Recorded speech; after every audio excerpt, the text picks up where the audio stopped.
Techno update. Subscribe now.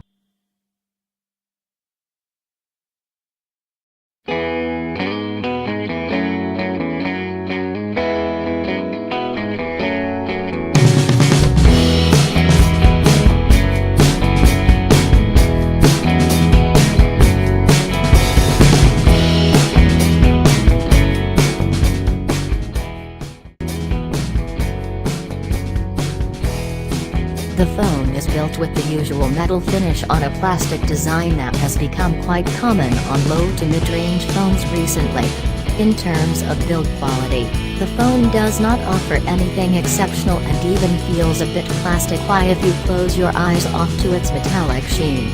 To fit the 18:9 display, the phone does not have capacitive buttons and goes for software buttons instead. The sensors are located on the top, along with a notification LED that you'll barely notice unless it's lit. The rounded corners and edges give a good sense of grip. Combined with the 5.72-inch display and a 6.65 inches body, the high screen-to-body ratio is something new to the entry-level segment. The Vision 3 certainly cuts cost when it comes to the display. While none of the phones in this segment sport OLEDs, the Vision 3's LCD display doesn't fare well against the competition. Despite the bigger screen, the phone does not go for a better resolution and is thus stuck at a lower DPI value than its competitors. The low viewing angles and barely average sunlight visibility don't help its case. Colors on the Vision 3 are a bit washed out, sporting a slight bluish tinge that is not really noticeable. For a phone where one of the USPs is supposed to be the new display, its mediocre performance is disappointing. Infocus seems to be willing to cut costs when it comes to the chipset as well, going for the quad-core 1.3 GHz MediaTek MT6735. But given that this segment itself is for basic users, that doesn't make this as significant a problem as it would have been in any other segment.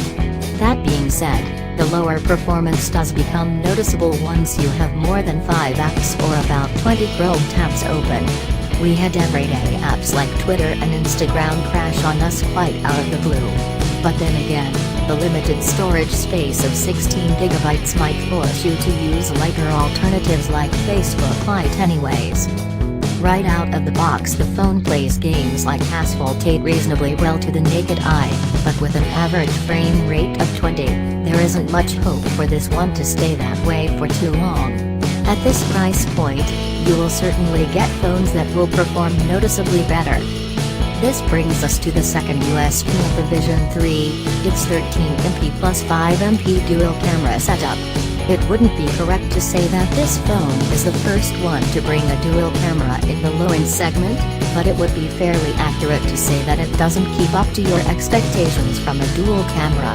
While outdoor daylight shots look quite clear and crisp, especially on the wide display, closer inspection will reveal a certain lack of detail around the edges that becomes apparent when you compare it with a slightly better alternative.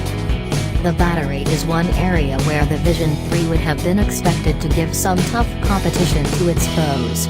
But even with the 4000 mAh battery, the device failed to score more than 7 hours 51 minutes on the PC Mark battery test. With average usage, you will need to plug it in at the end of the day if you still want to use it at the start of the next day.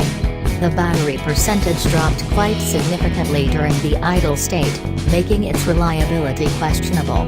There is room for a lot of optimization here.